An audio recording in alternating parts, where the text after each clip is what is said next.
This is Texans TV. Texans Extra Points, presented by Community Coffee, official coffee of the Houston Texans.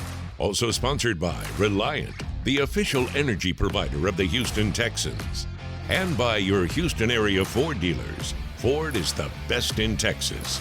And by Amegy, the official business bank of the Houston Texans. Let's talk for what we got, man. Need some juice, need some energy, and just do your job. Punch the ball. Here comes pressure. He's going to go down. Touchdown, Houston. Rock and roll.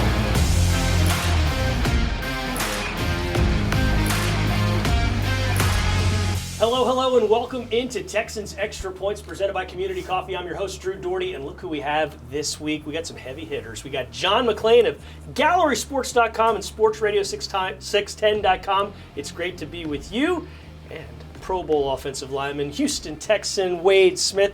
Fellas, you ready to talk week one? You ready to talk Colts, Texans? It's the opener. You got to love it. Looking forward to it, man. Let's do it. Let's do it. All right, before we do, we're going to get some news of the week out of the way. It's Quick Hits. It's how we start this show. Quick Hits are presented by Mattress Firm. And Davis Mills, the quarterback for the Houston Texans, is going to be the story of this season for the franchise. He's ready to go. He's ready to rock, and he can't wait for Sunday's kickoff.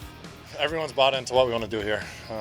We want to be a winning program, winning franchise, and I mean everyone's bought in to do whatever they can to be a winning program. Do what they can to sacrifice and have that person next to them rely on them and do their job. And I mean everyone's really bought into that, so we're excited to go out there and really just go out there and play and have fun, winning games together. Mills is also one of the 5 team captains that the team announced on Wednesday. There's another one on offense, 2 on defense, and a special teamer who John McClain is quite fond of because he's a Baylor ex. But there are 5, and Lovie Smith explained the whole process. Whenever you get selected captains, we started the process way back when, first meeting. So teammates have got an opportunity to see guys they want representing them on and off the football field for a long period of time. Rookie Damien Pierce is the starting running back for the Texans. He runs violently, and he described how what's going on right now is the stuff of dreams. I think getting through my first NFL account for one, I'm stressed. I'm like, man, this NFL, this big bully, but seeing that, I can play and seeing that I fit in, I belong here, and just all that just gives me confidence, come out here and play ball every day.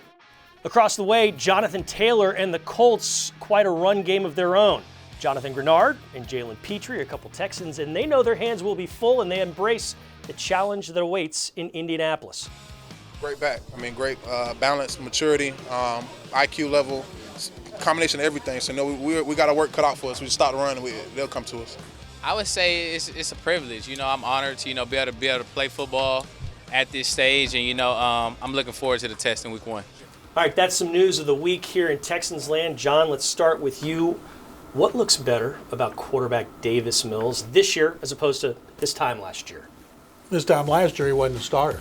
He didn't know he was going to have to play in his second game, and he was watching and learning, and now he's got more confidence. One of the things that I noticed in training camp, when he's off the field, he's standing behind the huddle or on the sideline, his teammates gravitate to it. It's not just offense, it's defense as well, and Wade played all those years, and Wade knows how important it is to have a quarterback who's got charisma and leadership. Yeah, and that's a big deal. What he just mentioned about the defensive guys coming over and saying that. What have you noticed about Mills and what's doing differently this time versus a year ago? Yeah, he's coming into his own as a pro, as growing as a man and just as an individual, but him being a leader on this roster.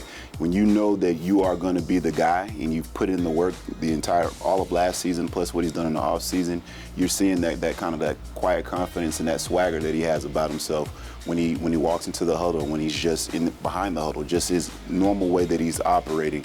You're seeing that, and I think that's going to be a big difference that can translate onto the field. Now, it's good that you're here right now because when you got here in 2010, maybe you knew this. I know the general public didn't figure this out until a few games in, but Arian Foster exploded. Maybe you saw that in August. I don't know. But everyone, it seems, is ready for Damien Pierce, excited about Damien Pierce. I've never seen this level of excitement for a Texans running back. What's going to be different for him in the regular season versus what he saw in August? Well, I think one thing that you're going to see is that teams are going to key on trying to stop him. You're going to see 8-man boxes. You're going to see them trying to stop the running game because they know that's what Lovie Smith is about as far as being a head coach. We're going to play great defense. We're going to run the football, control the clock. And so he's going to see 8-man boxes. But I think it's going to be harder for Damien Pierce, but that actually would translate to be an easier game for Davis Mills because when you got one-on-one matchups on the outside, now you can go in and do work. And so Damien Pierce, it's not going to be easy, but he's also going to have the starting offensive line that he didn't necessarily have during the preseason. He's going to have Tunsil out there. He's going to have guys that might not have played in the preseason. So I expect Damien Pierce to have some success. You've seen some great running backs in your day. How anxious are you to see what he can do in the regular season? Well, we had no clue about Arian Foster, of course, neither did the Texans, because after he started the 2 games at the end of his first season, they drafted Ben Tate in the 2nd round, and we didn't have a clue about Dominic Davis or Steve Slayton, first 2 rookies to rush for 1,000 yards. So I've never seen a build-up like this for a Texans running back, especially one that only had 11 carries in preseason. You like the violence with which he runs? I like the violence, I like the cuts, I like the way he has that forward lean and he breaks tackles. I can't wait to see what happens when he gets 18 to 20 carries. With all that in mind, hunting mismatches, it looks like that's going to be a key component of this Pep Hamilton offense, which I don't know that we really saw that over the last 7-8 years around here as far as putting guys in the best position based on their skill sets. How much of that do you agree with, differ with? What do you think? Well, Bill O'Brien used to say we're a matchup offense and defense, but it didn't always work that way. I think Pep Hamilton, if like Wade said, 8-man box, Davis Mills got to be able to throw the ball down the field, not bombs, right, but just beyond the 2nd level. If he can do it, then that's going to loosen up the run blocking for Pierce, and they'll have great balance. Yeah, and if they do, a guy that's probably going to be a big part of that is Brevin Jordan, his tight end. So let's take a look back at a telestrator featuring John Harris in which he breaks down a Mills to Jordan touchdown.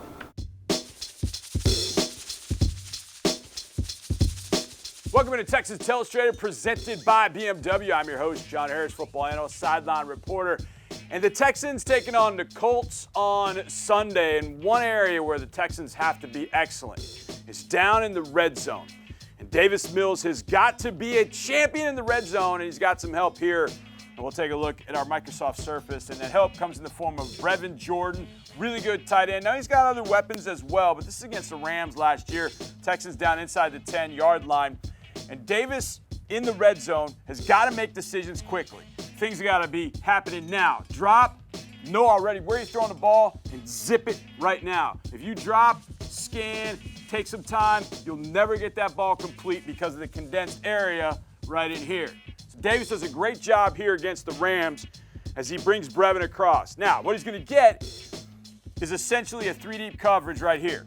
And with 3 deep, you have 4 zones you can hit. 1, 2, 3, and 4. It just so happens that Brevin is going to get to that area very quickly, and in doing so, Davis makes his decision quickly, makes the throw to the right spot, touchdown Texans. But this doesn't happen if quick decisions aren't made down in the red zone. Let's take a look at the play from this angle, and you can see good protection, give it a nice little pocket here, and then Brevin's going to push into that area right there by the X, and with that safety sitting in the middle, Davis knows, zip it right there now, and I got an opportunity. But if he holds it a split second longer, that's the difference between the safety being here or being here and picking it off or knocking it down. But he makes a quick decision, knows where he's going with the ball. Brev with a good route to get to that spot right there on the E. Little back shoulder ball, a little bit, touchdown Texans. This is the protection, what he sees here. Now he's going to throw this ball right here, so keep an eye on that spot as Davis drops. And is going to make the throw into that zone. Brevin widens. He knows now, look where that ball is. He's throwing him right to the spot. Nice job there by Davis. This is a great view where you can see that ball being thrown into an open area. And the proverbial throw him open, he just threw him open. Kept him away enough from the safety, enough from that safety to be able to get back there and get the touchdown. Got to do that in the red zone against the Colts on Sunday.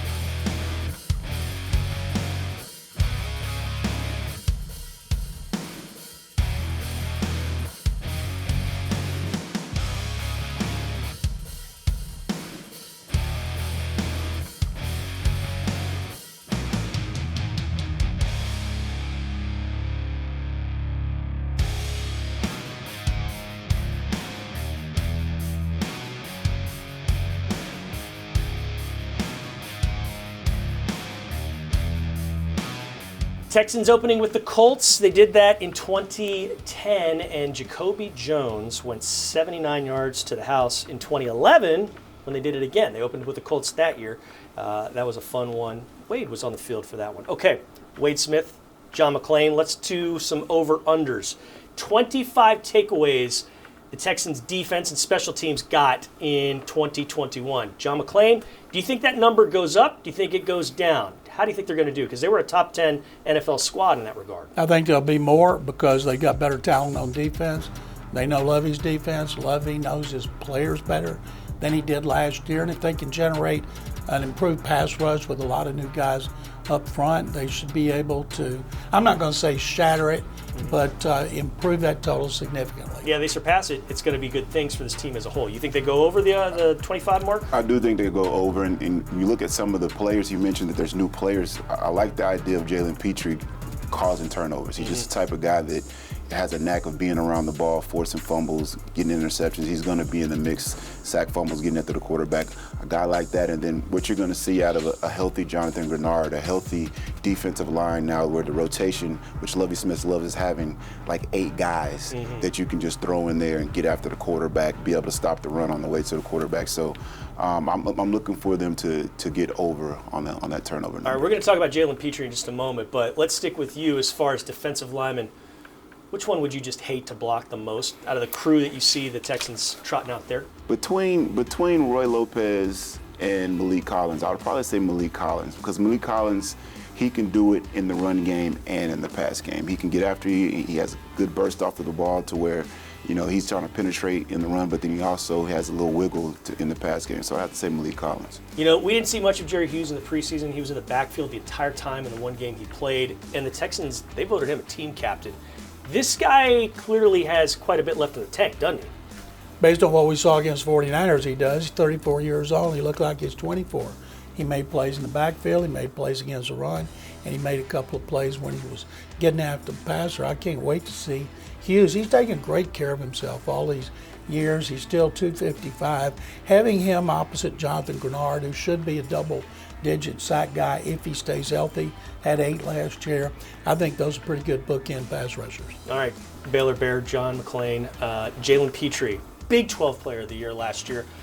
Looked like everything has been pretty seamless as far as adjusting. Now we'll find out more for sure over the next month or so, but Lovie Smith said this guy is a sponge. He soaks everything up, and if you can play safety and start at safety in this Lovie Smith defense, he believes, hey, you can coach it. What do you think constitutes a good season for Jalen Petrie this year? I watched every game he played at Baylor. Last 2 years he played great when Dave Aranda got in and put him in a hybrid safety linebacker position. They're using him that way here.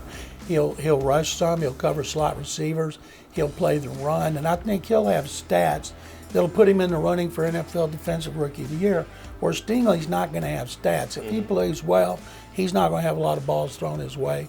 Petrie will. If Petrie stays healthy, he's going to be a big-time player just like Stingley. All right, let's do some Texans trivia. We've got a third season opener at NRG Stadium against the Indianapolis Colts. They did it in 2010. They did it in 2011. In those 2 games, there were 3 Texans who ran for touchdowns. Name them. We'll have that answer later in the show.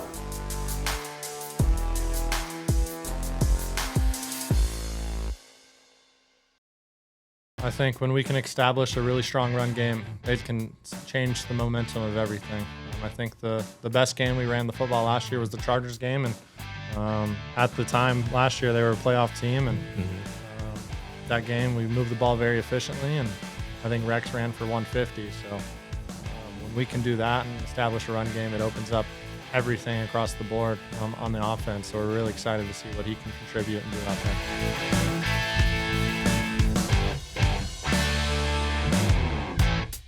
All right, Davis Mills, looking forward to Damien Pierce and what he can bring to the offense. Drew Dougherty, John McClain, Wade Smith. Fellas, Matt Ryan is coming to town with the Colts. He's been an Atlanta Falcon since 2008, but not this year. So, true or false, Matt Ryan makes the Colts the team to beat in the AFC South. You got true, you got false? I got true. I think the Titans lost Harold Landry, best pass rusher. They let A.J. Brown, their best receiver, go to Philly.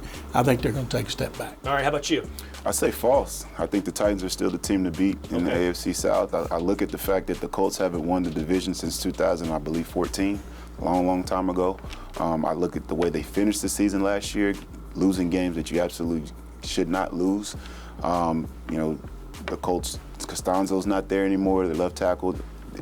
I just don't see them being the team to beat in the division. They got to show me. Both of the running backs for the Titans and the Colts. I know we're talking about the Colts and the Texans, but both of those guys the last couple of years have eviscerated Houston's defense. Jonathan Taylor and Derrick Henry. So with that in mind, who's the better running back right now? Right now, I'm glad you said that. Right now, I would say Jonathan Taylor. I don't know if Derrick Henry is back to being Derrick Henry yet. But what we saw out of him in the playoffs last year, he wasn't quite the same guy as he was, all those weeks leading up to that before the injury. Jonathan Taylor is very young. He's Arian Foster reincarnated. That was his big hero, the guy that he watched as a young running back. I'm a big fan of his. Both of them are really good running backs, but if I had to pick one today, I'm picking Jonathan Taylor. Of the stars on the Colts defense, and there are many, you got DeForest Buckner. You got in the middle, his name is now Shaq Leonard, but he went by Darius Leonard. You throw in Stephon Gilmore. I mean, there's star after star after star, and I'm leaving guys out. Who of those stars shines the brightest in your eyes? In this game? Yeah. Because I don't think Shaquille Leonard's going to play, is he? I know, but I'm saying on the whole, we're going to see these guys later. I would say him over Buckner because he can make plays all over the field. He's cocky, plays with confidence, and he's a great athlete. Yeah, and I guess you're going to go with Buckner if it's just this game, right? How about you? Yeah, if it's just this game, I would say Buckner. I look at a guy like Gilmore against the Texans. I don't think he's going to have as many opportunities to make plays. I think we're going to run the football. I think that's going to be a big emphasis on what's going to go on. So give me Buckner in this game, and overall for the season, it's definitely got to be Shaq Leonard. He's tough I'm talking about Buckner. And then you throw in Grover Stewart. I mean, that's rough for a guy like you, blocking on the inside. It's rough for the guys, guard, center, guard, too, right? Yeah. Any chance you get, you want to double team those guys. Get two 300-pound guys hip to hip and moving them off the ball, and hopefully that's what you see a lot of out of the Texans on Sunday. All right, we got to get into our Texans to watch. So, who's your guy?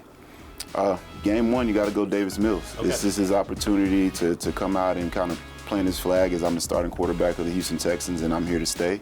It's an opportunity for him to show the league that those little glimpses of success you saw last year, they weren't fake. They're real, and I think he'll have an opportunity to give his team a bunch of confidence going forward for the rest of the season. He's got Mills. Who are you going with? Derek Stingley Jr. Okay. Third overall pick for a reason. He should be a superstar. He's going to have growing pains, but we're all going to be mesmerized watching him every time he's playing a run or the ball's in the air. Mesmerize is a wonderful word, and mesmerize is a word that I would use describing what I saw in the preseason from Damien Pierce. Now, I hate to be one of those 1 million and first guys that gets on this Damien Pierce train. We've seen it all over the place because of fantasy football, but I cannot wait to see that's my player to watch. That's my Texan to watch because we have not had a run game around here in a little bit of time. Carlos Hyde had 1,000 yards a few years ago, but just the way we're seeing this guy, Pierce, operate, things look a little different. I can't wait to see it. And if he's running the ball well, Texans are in this game. Texans are going to do good things in the season to come. All right, stick with us. We've got more Texans extra points in a moment, so don't you move a muscle. We're coming right back.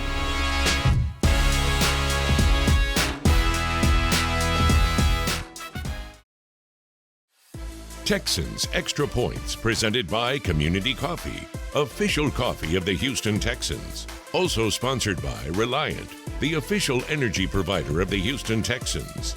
And by Mattress Firm, the official sleep partner of the Houston Texans.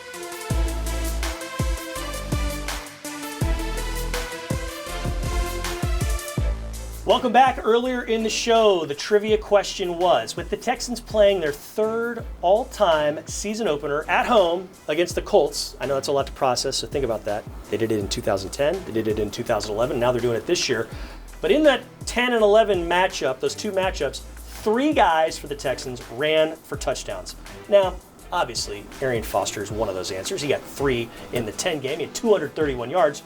But in 11, you got a touchdown on the ground from Ben Tate as well as Derek Ward. Don't forget Derek Ward.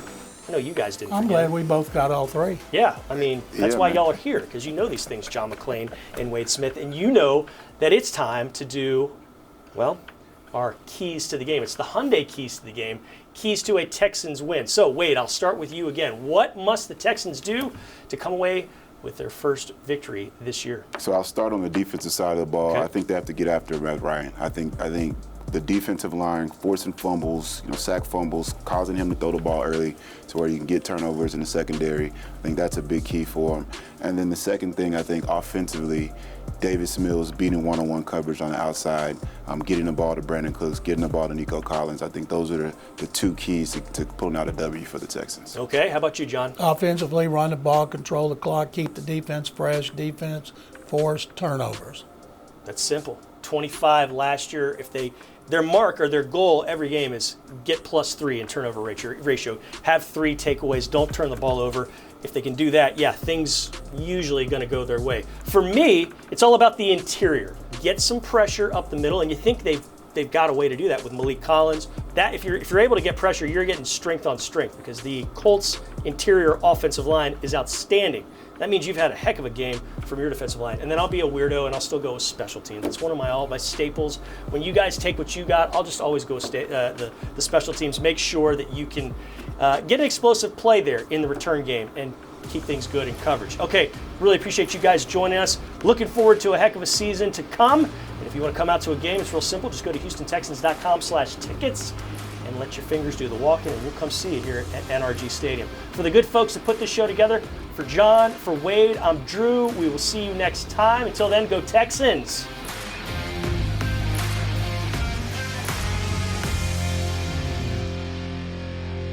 Thanks for watching. Subscribe to our channel and ring the bell to know when we post new content.